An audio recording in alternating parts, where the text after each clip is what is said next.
Il me semble que c'est très intéressant que ce mouvement d'inspiration catholique et qui vise à la mobilisation dans la rue, que ce mouvement reparte. À mon avis, c'est important. Ce n'est certainement pas suffisant, puisque même il y a 2 ans, les grandes manifestations n'avaient pas suffi à empêcher le vote de cette loi pour le mariage gay. Mais c'est quand même un début de remobilisation. Et les gens ont une conscience beaucoup plus nette maintenant de ce qui est en jeu. Il y a 2 ans, il y avait l'effet de surprise. Personne dans la société normale n'avait imaginé la possibilité du mariage gay. Brusquement, on voulait nous l'imposer. Donc, les foules s'étaient rassemblées d'une façon très spontanée et très massive parce que c'était un choc. Alors maintenant, on s'est habitué malheureusement au choc, mais la réflexion aussi a beaucoup avancé. Tout le monde a compris que ce qui est en jeu, c'est ce qu'on appelle GPA, ce qui veut dire grossesse pour argent, c'est-à-dire vraiment la marchandisation de l'enfantement, des enfants, des femmes. Et s'ils pouvaient se passer des femmes complètement pour faire des gosses, ils le feraient. Ils le feront peut-être si ça devient possible. Donc on a une radicalisation de la réflexion, et ça c'est très important. Bien sûr, d'autant plus que Aldous Huxley a fait des anticipations géniales parce qu'il était le frère d'un biologiste qui travaillait dans ce domaine-là. Donc il a eu à la source les projets les plus fous qui étaient en route. Et il a pu voir à quel point les scientifiques étaient prêts à sombrer dans la folie avec ça. Il l'a vu de près.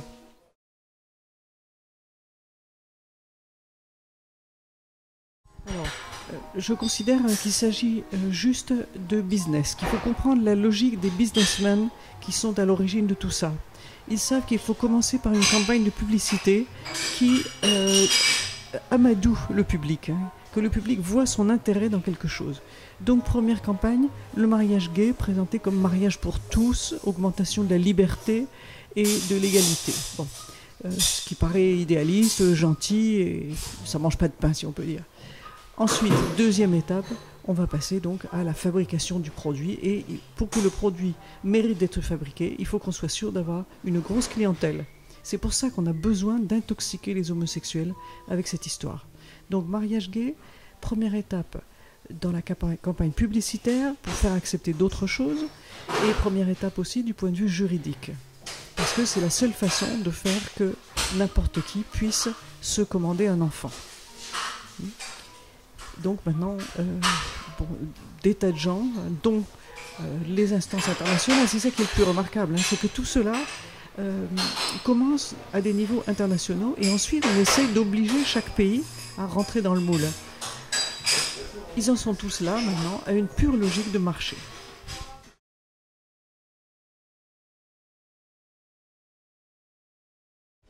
Alors effectivement, l'OMS, l'ONU, le planning familial, beaucoup d'instances internationales poursuivent le même but, chacun avec sa logique, son public, ses arguments. Alors, de quoi s'agit-il ? Moi je dis qu'il s'agit d'appliquer le modèle Monsanto à l'espèce humaine, c'est-à-dire les pratiques qu'on a dans l'élevage avec le bétail et dans le monde végétal avec les OGM, et bien les appliquer à l'humain. Donc, sous prétexte d'améliorer la race humaine dans son ensemble, c'est le principe des OGM, de nous rendre plus productifs, eh ben, on va nous stériliser. Les plantes OGM, elles sont toujours stériles. Elles ne peuvent pas se reproduire naturellement, contrairement à n'importe quelle espèce sauvage.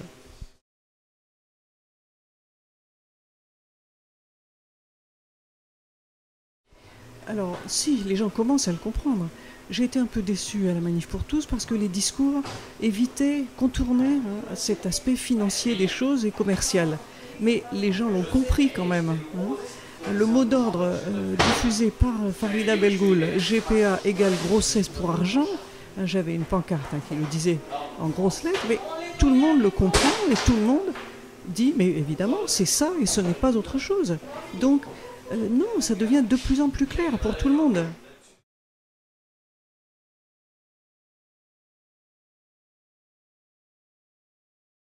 Alors, c'est un combat que je trouve fascinant parce que toutes les mouvances politiques peuvent se retrouver là-dessus. Toutes les religions font de la défense de la famille un point absolument fondamental. Toutes les civilisations reposent sur la famille. Donc c'est un sujet absolument unique par la convergence qu'il permet. Je voudrais insister sur le rôle du pape dans cette affaire, qui a fait une déclaration récente donnant un élan formidable à tous les catholiques pour la défense de la famille naturelle. Et c'est très bien. Le pape est une autorité reconnue bien au-delà des milieux catholiques. Le pape vient de l'Argentine, d'un continent où l'instinct vital reste très fort, où les gens mènent des vies selon les normes éthiques naturelles et traditionnelles.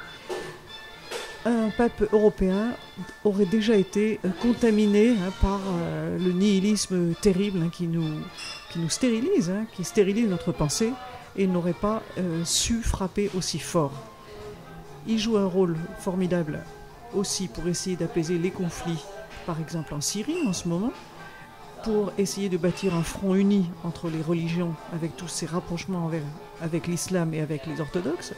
Je crois que c'est la grande personnalité qui nous permet de dire qu'il y a convergence autour de ces idéaux qui sont les idéaux de l'humanité tout entière. Alors, José Bové, il a une éducation chrétienne comme tout le monde. Il surmonte les logiques de pur clientélisme des écolos, qui est une logique monstrueuse. Alain Finkielkraut va au-delà aussi de cette crispation habituelle, et c'est parfait, et c'est très bien.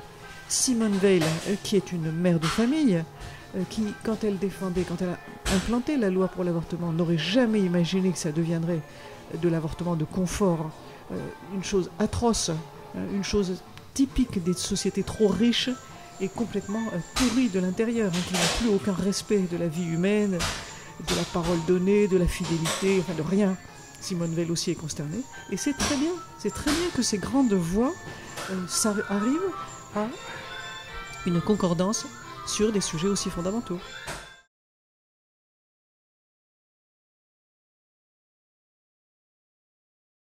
Ces discours sur la laïcité, c'est vraiment de la rhétorique. La laïcité est un principe très sain de la société française et qui vient de loin. Toute la littérature satirique française est basée sur l'anticléricalisme, le refus des interventions excessives de l'Église dans la société française. Mais, si vous voulez, c'est comme n'importe quelle revendication libertaire, c'est très sain quand ça reste dans les marges. L'esprit de mai 68, c'est un esprit qui était valable pour la jeunesse et dans les marges. C'est à partir du moment où on veut inverser la part de la marge et la part du centre que les choses deviennent catastrophiques. Donc maintenant, le laïcisme, c'est une monstruosité parmi d'autres. Et M. Payon, il faudrait quand même être clair, c'est un monsieur qui a des intérêts en Israël, par sa famille, il protège sa propre fille à des postes clés en Israël. Et c'est Israël, le pays qui a développé cette terrible commercialisation de la fabrication de l'humain. Alors, franchement, pour moi, la laïcité, je ne lis pas les articles qui se centrent sur cette question-là parce que c'est du baratin, c'est de la rhétorique.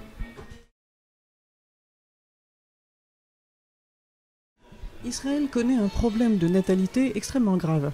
Nous, dans tous les pays développés, la fertilité masculine a baissé d'une façon catastrophique et la fertilité féminine aussi, pas pour des raisons physiologiques comme pour les hommes, raisons mystérieuses mais tout à fait physiologiques.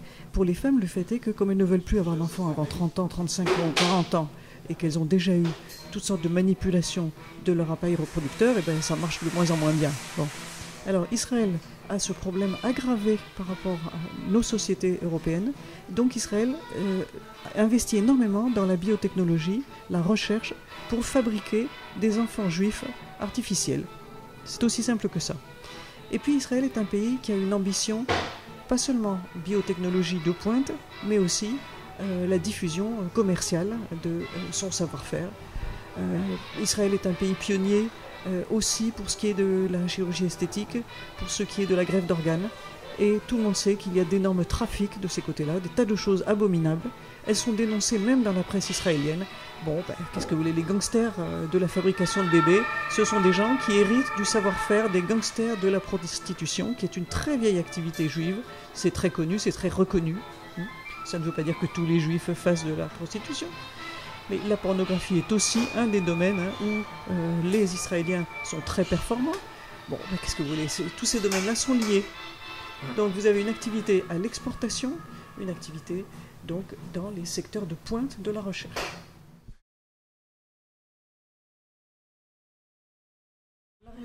La résistance, elle est possible. Donc d'abord, regardez la réalité en face, qu'on dise clairement, il s'agit de business, il s'agit de mafia, et on n'a aucune raison de céder à ces gens-là. Et tout le reste, ce n'est que de la publicité, c'est-à-dire de la propagande commerciale. Donc une fois qu'on a bien saisi tout cela, avec toutes les techniques commerciales qui sont en jeu, eh bien on résiste, comme pour tous les problèmes de consommation. On n'achète pas, on n'achète pas. Donc il faut faire des enfants, avoir des enfants quand on est jeune. Il faut maintenir la fidélité.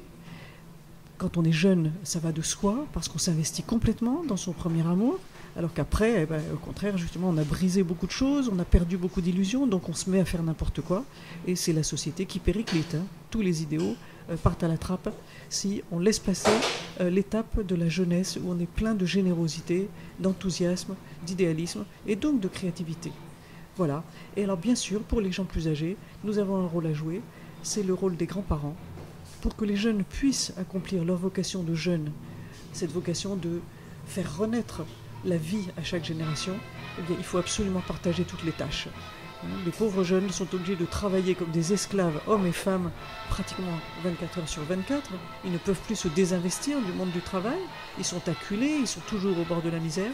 Eh bien, les grands-parents, les gens qui arrivent à la retraite, qui se retrouvent souvent avec quelques moyens supplémentaires, au moins un logement assuré, des choses qui ne sont jamais garanties pour les jeunes en ce moment, eh bien c'est aux grands-parents d'assurer et de permettre aux jeunes de faire ce qu'ils doivent faire, et ce qu'ils doivent faire par amour.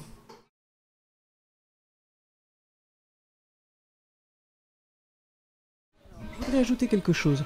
Il n'y a pas seulement l'activité physiologique, de l'amour, de l'attirance pour les sexes, de cette foi dans la vie, qui compte. Il y a bien sûr le pouvoir des autorités spirituelles.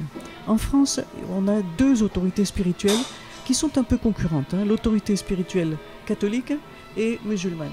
Sur ce terrain, tout le monde est d'accord. Donc il faut que chacun se raccroche à sa vieille éducation familiale, à sa tradition chrétienne ou musulmane. Et il faut bien sûr qu'il y ait un rapprochement entre les deux fragments de la société française de ce côté-là. Alors j'espérais, vous voyez, que cette manif pour tous serait une occasion de montrer justement sur le pavé parisien l'unité de la société française. Bon, je n'ai pas vu de population d'origine étrangère aujourd'hui à la manif, c'est regrettable. Il faut qu'il y ait d'autres occasions de le faire. Il y a une personnalité qui a beaucoup travaillé en ce sens, c'est Farida Belgoul, qui avait réussi à bloquer justement le ministère Peillon sur la question de l'enseignement idéologique de la sexualité dans les écoles. Farida Belgoul est un personnage d'une énergie formidable pour mobiliser les populations, j'ai envie de dire du Sud, tout simplement, qui se définissent ni exactement comme arabes, ni musulmanes, parce que là-dedans, est-ce qu'on est pratiquant, est-ce qu'on n'est pas, ça ne compte pas, ni encore d'Africains de plus loin. Farida Belgoul est capable de rallier aux idéaux traditionnels de la France chrétienne une immense France plus jeune, plus dynamique, et qui a gardé des tas de traditions vivantes qui ont disparu de beaucoup de familles françaises. Il faut absolument qu'elle puisse reprendre le combat dans le cadre des organisations existantes, qui sont imparfaites, qui ont leur clientèle. Cette clientèle n'est pas suffisante. Il faut absolument maintenant arriver à une unité de toutes les forces combattantes autour de ce que j'appelle la morale naturelle, les choses élémentaires pour toute société, toute civilisation.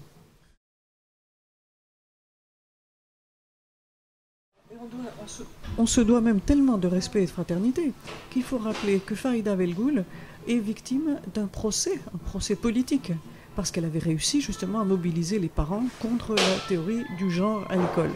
Son procès, elle l'a perdu en première instance. C'est un procès en diffamation qu'on lui fait pour une affaire marginale, parce qu'on ne peut pas la coincer sur le fond, donc on la coince par une manœuvre latérale.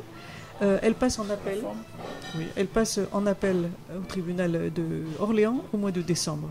Il faut absolument que tout le monde la soutienne.